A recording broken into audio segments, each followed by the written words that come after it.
한 해의 새로운 시작, 양력으로는 1월이죠. 유대인들은 양력과 더불어 유대력을 사용해요. 유대력의 새로운 시작은 유대력 7월, 양력으로 따지면 9월이에요. 우리 기독교인들, 여러분들은 잘 모를 수 있는데 교회에서는 교회력이 따로 있어요, 여러분. 그 교회력의 새로운 시작은 오늘이에요. 오늘 대림주일 첫 번째 주일이 교회력으로는 첫 시작이에요. 대림절이라고 그래요. 혹은 대강절이라고도 그래요. 뜻은 주님의 오심을 기다리는 절기라는 뜻이에요. 우선 앞에 휘장을 보세요. 색깔이 뭡니까? 보라색입니다. 대림절을 상징하는 색깔은 보라색. 그 의미는 따뜻하고 침착한 기풍을 상징합니다. 그래서 기독교에서는 이 보라색이 왕의 존엄성을 상징해요. 보라색 좋아하는 분 계세요? 왕의 기질이 있으신 분이겠죠. 존엄성이 있죠. 또 하나는 우리 인간의 관점에서는요, 참회하고 금식하는 낮아짐의 색깔입니다. 또 하나 특징적인 것, 대림주일 첫 번째부터 시작해서 성탄절 아침까지요. 지금 앞에 보이는 대림절 촛불이 있을 겁니다. 매주마다 하나씩 켜집니다. 그리고 매주마다 이 하나씩의 촛불은 저마다의 성경적 상징이 있어요. 오늘은 하나가 켜져 있죠. 저것의 의미는 기다림과 소망. 뭘 기다릴까요? 주님의 다시 오심을 기다리는 거예요. 소망은 하나님의 나라가 이 땅에 임하게 하는 소망. 그게 첫 번째예요. 두 번째부터는 주보에다가 짤막하게 실어드리도록 하겠습니다. 주님의 오심을 기다리는 절기다 보니까 두 가지를 준비를 해요. 하나는 성탄절을 준비해요. 초림 예수님이죠. 또 하나는 주님의 재림을 준비해요. 과거에 오셨던 예수님을 기억하고 미래에 오실 예수님을 기다리는 기간, 대림절이에요. 오늘 본문 속에 바로 과거에 오셨던 예수님을 기억하라라는 것과 미래에 오실 예수님을 기다리라라는 두 내용이 함께 들어있는 본문이에요. 그러면서 동시에 성만찬을 이행하여라라는 권면이 들어있는 게 오늘 본문이에요. 과거에 오신 예수님, 미래에 오실 예수님, 그리고 성만찬, 이 세 가지가 오늘 본문 속에 쏙 들어있는데 특별히 한 구절 안에 쏙 들어있어요. 오늘 본문 26절 한번 같이 읽어봐요. 26절, 너희가 이 떡을 먹으며 이 잔을 마실 때마다 주의 죽으심을 그가 오실 때까지 전하는 것이니라. 너희가 이 떡을 먹으며 이 잔을 마실 때마다 성찬이죠. 주의 죽으심, 초림 예수님을 얘기해요. 그가 오실 때까지 재림 예수님을 얘기해요. 2000년 전 과거에 예수님께서 이 땅에 오신 이유가 뭘까요? 죽기 위해서 왔습니다. 예수님의 성탄은 십자가에서 죽기 위하여 이 땅에 오셨습니다. 십자가에 달려 죽기 위해 오신 예수님, 본문에서는 뭐라고 표현되느냐? 주의 죽으심이라고 지금 표현되어 있습니다. 예수님은 십자가에 달리기 전날 밤 제자들과 함께 마지막 저녁 식사를 나누어요. 성만찬의 시작이지요. 떡, 우리는 떡이라 하지만 거기는 빵이라 하겠죠. 떡은 십자가에서 찢기는 예수님의 살을 상징해요. 잔, 십자가에서 부어지는 예수님의 피를 상징해요. 오늘 본문은 바로 이 성만찬을 할 때마다 주의 죽으심을 전하라라고 하고 있습니다. 뭘 전하라고요? 주의 죽으심을 뭐 어떻게 하라고요? 전하라라고. 전하라. 두 가지 의미가 있어요.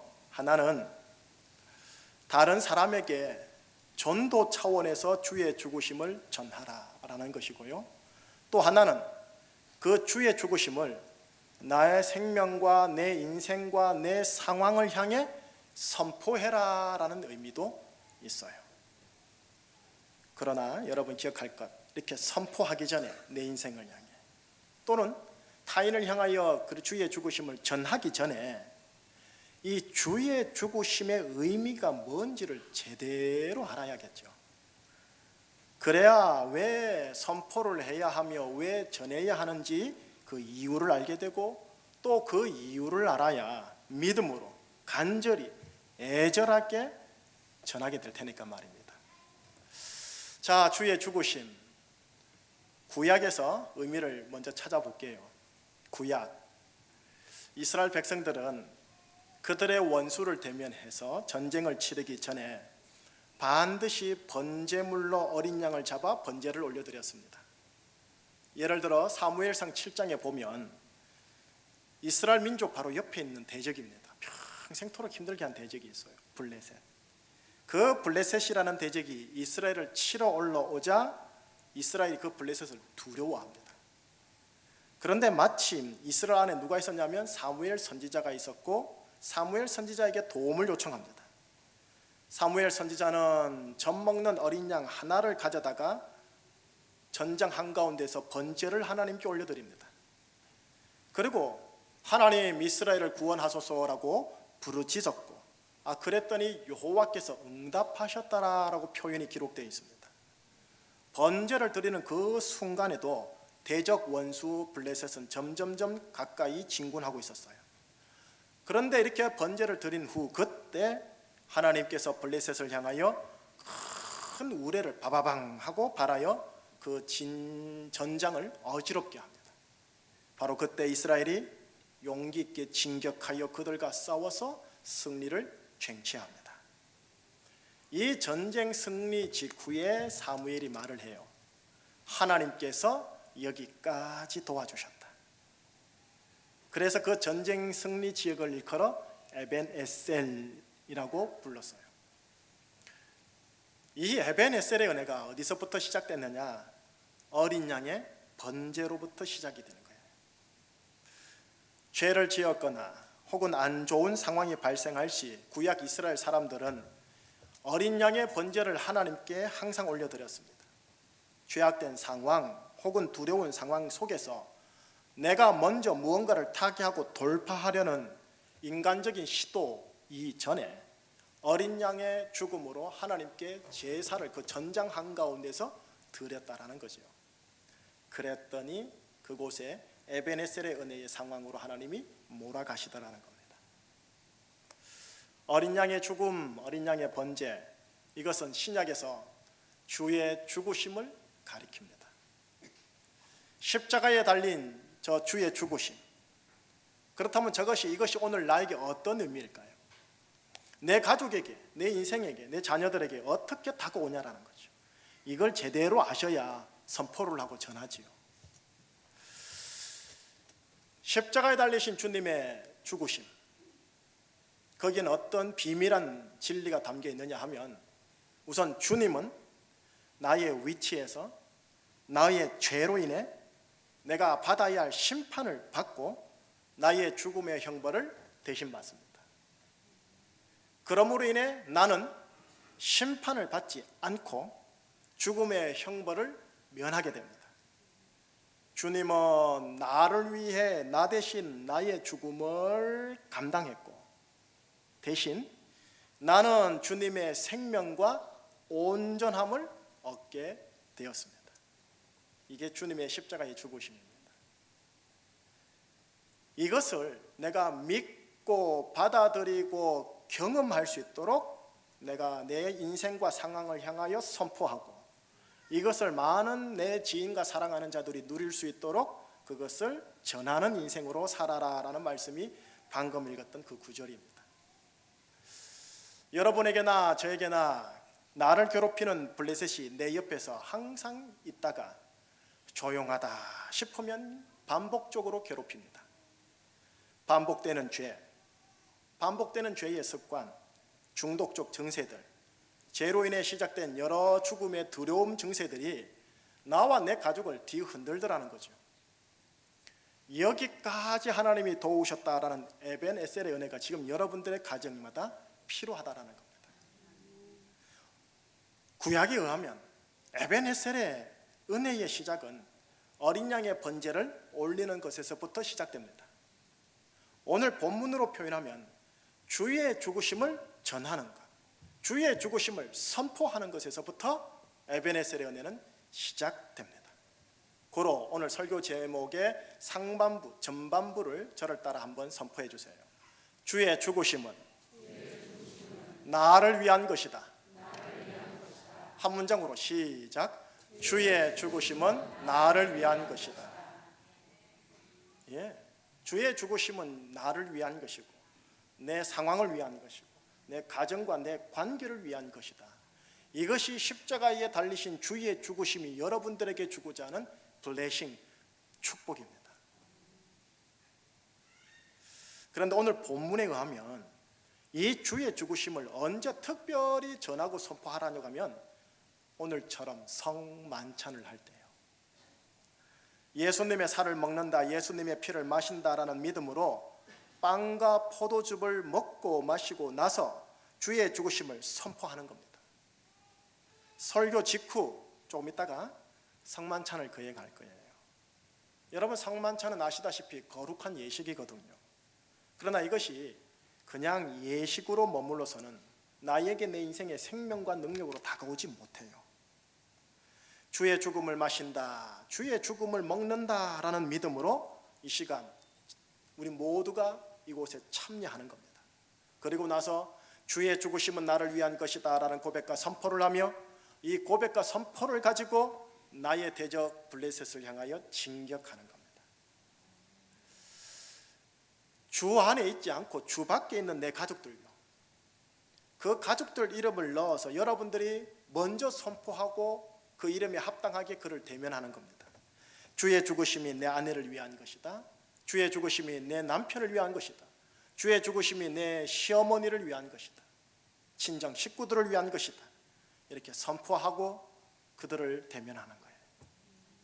뿐만 아니에요. 주 밖에 있는 내 모든 상황과 여건에 대해서도 주의 죽으심은 이 상황을 위한 것이다. 주의 죽으심은 이 여건을 위한 것이다.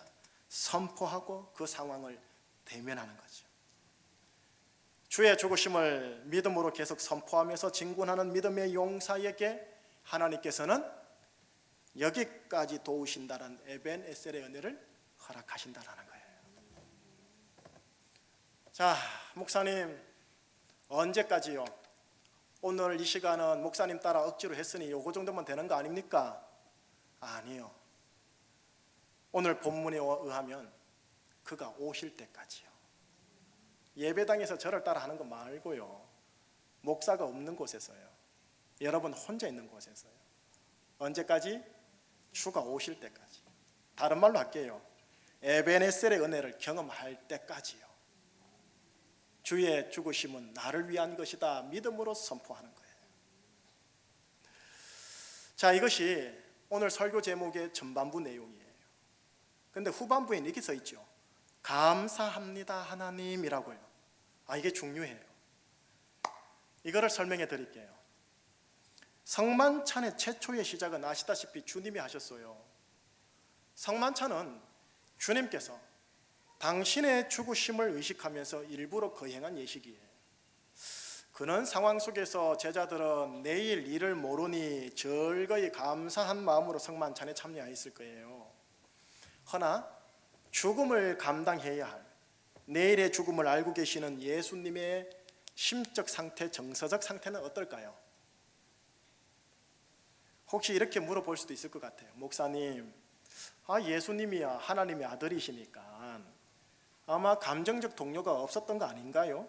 큰일한 내적 평안과 넉넉한 힘으로 감당하지 않았을까요? 그럴듯한 답변인 것 같아요. 하오나 예수님께서 성만찬 직후 제자들과 함께 동산에 오르시어 밤이 맞도록 기도하실 때요, 그때 옆에 있던 3명의 제자들에게 예수님이 솔직하게 자신의 정서를 오픈을 해요. 어떻게 오픈하는지 한번 자막을 보세요. 우리 마가복음 13장 말씀 같이 읽어보겠습니다. 베드로와 야고보와 요한을 데리고 가실새 심히 놀라시며 슬퍼하사 말씀하시되 내 마음이 심히 고민하여 죽게 되었으니 너희는 여기 머물러 깨어있으라 하시고 34절에 이렇게 기록되어 있죠. 내 마음이 심히 고민하여 죽게 되었구나. 주님의 육성입니다. 예수님의 정서적 연약함의 첫 오픈인 거예요. 너무나 고민되어 죽을 정도의 압박이래요. 여러분, 밥을 먹으면 그 스트레스가 이만저만이 아니어서 여기에 턱 걸리는 경우 경험해 보셨죠? 하등하 소화제를 먹던가. 예수님의 심적 상황이에요. 이런 심적 상황 가운데서 마지막에 식사에 임하니 소화가 될 수 있을까요? 그런데 오늘 본문 가운데 너무나 짧지만 놓치지 말아야 할 여러분들의 표현 하나가 있어요. 24절 같이 읽어봐요. 본문 24절이에요. 시작. 축사하시고 떼어 이르시되 이것은 너희를 위하는 내 몸이니 이것을 행하여 나를 기념하라 하시고. 맨 앞에 뭐라 써 있습니까? 뭐 하시고? 축사하시고. 제자들에게 떡을 나누어 줄 때 예수님이 먼저 축사하셨다라고 표현되어 있어요. 축사하시고 무슨 뜻일까요? 한번 따라 해주세요. 감사하다. 예, 축사하시고는 감사하시고입니다. 헬라어로 보니 유카리스테오예요. 유카리스테오. 여러분 지금 성만찬을 곧 할 텐데 이 성만찬을 예배하기 위해서 뭐라고 전문용어로 말하냐면 유카리스트라고 해요. 유카리스트, 유카리스테오의 명사예요. 감사하다라는 단어의 명사요. 감사예식이란 뜻이에요. 여러분 지난주, 지지난주 그리고 오늘까지 죽음에 대해서 살짝 언급하면서 시리즈 형식으로 올라오고 있는데요. 여러분 죽음은 인간이 경험하는 것 중 가장 극한적이고 비극적인 경험입니다. 몇 소수의 특수한 죽음을 제외하고는 죽음은 모든 부정적 상황의 상징적인 단어예요. 우리는 죽음이나 죽음적 증세, 죽음적 상황에 봉착하면요 감사의 마음보다는 허망, 허탈, 불평 그리고 하나님에 대한 분노의 마음을 훨씬 가지기가 더 쉽습니다. 자, 주님은 지금 주님의 죽으심을 맞이하면서 인간의 정서적 마음은 심히 고민하여 죽을 것 같은 상황입니다. 밥을 먹어도 밥이 넘어가지 않을 것 같고 중간에 턱 걸릴 그런 상황입니다. 그런데 그런 상황 속에서도 감사를 하나님께 돌리고 주의 죽으심의 상징인 성만찬을 유카리스트, 감사 예식으로 지금 거행하고 있대요. 예수님은 예수님의 생애의 마지막을 감사로 끝내려고 합니다. 예수님의 인간적 정서는 심히 고민하여 죽겠구나라는 감정인데 감사함으로 당신의 죽음을 준비하시고 있대요. 이게 상당히 역설적인 거예요. 지금. 여러분 이 표현 들어보셨죠? 항상 기뻐하라, 쉬지 말고 기도하라, 그 다음 범사에 감사하라. 이는 그리스도 예수 안에서 너희를 향하신 하나님의 뜻이니라. 범사에 왜 감사? 왜 모든 일에 감사하는 게 하나님께서 나를 향하신 아버지의 뜻일까요? 우리가 가지고 있는 문제와 부정적 상황에 묻지도 말고 따지지도 말고 종교적으로 무조건 감사하라는 말일까요? 그건 조금 억지입니다. 오늘 주님께서 주님의 죽음을 감사로 받아들이는 이 상황 속에서 비밀이 있습니다. 주님이 주의 죽으심을 준비하는 성만찬에 감사함으로 준비하는 이유가 뭐냐? 그 주의 죽으심이 당사자에게 너무 힘들지만 결국 모든 사랑하는 이들의 생명을 구원하는 하나님의 은혜를 가지고 오는 복음 사건임을 알기 때문에 그것 때문에 하나님께 내 마음과 상관없이 감사함으로 올리고 있습니다. 비록 주님 당사자는 죽음의 극한 상황 가운데 내 마음이 심히 고민하여 죽게 되었으니라는 위치이지만 그 주의 죽으심이 주의 자녀들에게 죄 용서함을 주고 아버지의 아들들이 되게 하고 의의 자녀가 되게 하고 의의 복을 받게 하는 복음이 되기에 감사함으로 지금 취하고 계신 거예요. 지금 우리가 부정적 상황과 죽음적 증세 앞에서 주님처럼 하나님께 감사해야 할 이유, 부정적 상황 때문에요? 아니에요. 죽음적 증세 때문에? 아니에요.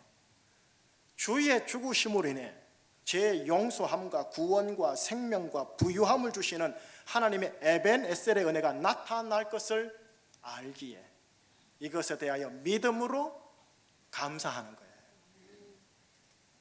이런 말이 있어요. 감사는 조건의 언어가 아니다. 감사는 하나님의 은혜가 올 것에 대한 믿음의 언어이다. 그렇기에 감사는 하나님을 기쁘시게 하는 믿음의 언어이다. 우리 모두는 만족할 만한 조건이 구비되면 할렐루야 하고 감사합니다. 만족할 만한 조건이 기대대로 오지 아니하면 우리는 불평합니다. 그러나 지금 아버지께서 우리에게 요청하는 종류의 감사는 이런 조건의 감사가 아니고 믿음의 감사입니다. 다시 말하면 주의 죽으심으로 말미암아 기쁜 소식이 나의 것이다 라는 믿음에서 나오는 감사예요. 그 기대감과 소망에서 나오는 감사예요. 문제에 대한 감사가 아니라, 그리고 이미 가진 것에 대한 감사가 아니라 주의 십자가의 죽으심으로 인해 내가 믿음으로 가지게 될 것에 대한 믿음의 감사를 요청하는 거예요. 물론 이렇게 또 항변할 수도 있겠어요. 목사님, 그래도 뭐 가진 게 있어야 감사를 하지요. 이해됩니다.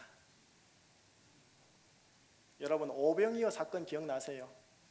예수님께서 어린아이의 도시락 물고기 2마리 보리떡 5개를 가지고 어른 5,000명을 먹인 황당한 사건. 그러나 너무 크신 하나님의 은혜의 사건. 어린이 하나가 겨우 먹을 정도의 하잘것없는 양인 오병이어요. 그 보잘것없는 오병이어에 하나님의 은혜가 풍성하게 임할 것을 믿음으로 아신 예수님이 당신의 손 안에 있는 그 자그마한 오병이어를 하늘로 들어올려 본문 1이 돼 있어요. 축사하시고, 그리고 오병이어를 나눠줬더니 늘어나서 세상에나 어른이 5,000명을 먹는 양이 되고 12강주리까지 남았습니다. 아버지께서 여기까지 도우셨다라고 말할 수밖에 없는 에벤 에셀의 은혜가 임한 거예요. 여러분, 지금 현재 내가 가지고 있는 오병이어요. 그 오병이어에 대해 손을 들어 하나님께 믿음으로 감사해 보시지 않겠냐라는 거예요. 내 가지고 있는 오병이어가 주의 죽으심으로 인해 점점 늘어나 결국은 에벤 에셀의 은혜를 맛볼 것이다 라는 그 믿음으로 기대감을 가지고 감사해 보시지 않겠냐고요. 왜요? 오직 의인은 믿음으로 말미암아 살리라. 믿음으로 말미암아 감사하리라. 아버지께서 여기까지 도우셨다라고 말할 수밖에 없는 에벤 에셀의 은혜가 현재 내 미약한 오병이어에 임하게 하는 비밀한 지식과 능력이 어디에 있느냐? 바로 주의 죽으심에 근거한 믿음의 감사입니다. 그래서 오늘 설교 제목 마지막이 감사합니다 하나님이에요. 결론 지을게요. 십자가에 달리신 주님의 그 주의 죽으심이요, 그 주의 죽으심은 나에게 죄 용서함을 주시는 근원입니다. 뿐만 아니라 정죄감, 죄책감에서 나를 자유케 하는 근원입니다. 이 땅의 저주와 저 땅의 영벌과 지옥에서 나를 해방케 하는 근원입니다. 윤리적으로 죄악된 행실과 중독적 성향의 권세에서 해방하게 하는 능력입니다. 또한 내 관계, 인격, 물질의 미약한 오병이어를 풍성하게 만드는 능력과 지식의 비밀이 주의 죽으심이었습니다. 근데 그 주의 죽으심이 나를 위한 것이래요. 그러니 굿뉴스지요. 그러니 믿음으로 꿀꺽 삼기셔야 하지요. 그러니 감사합니다 하나님 하는 거예요.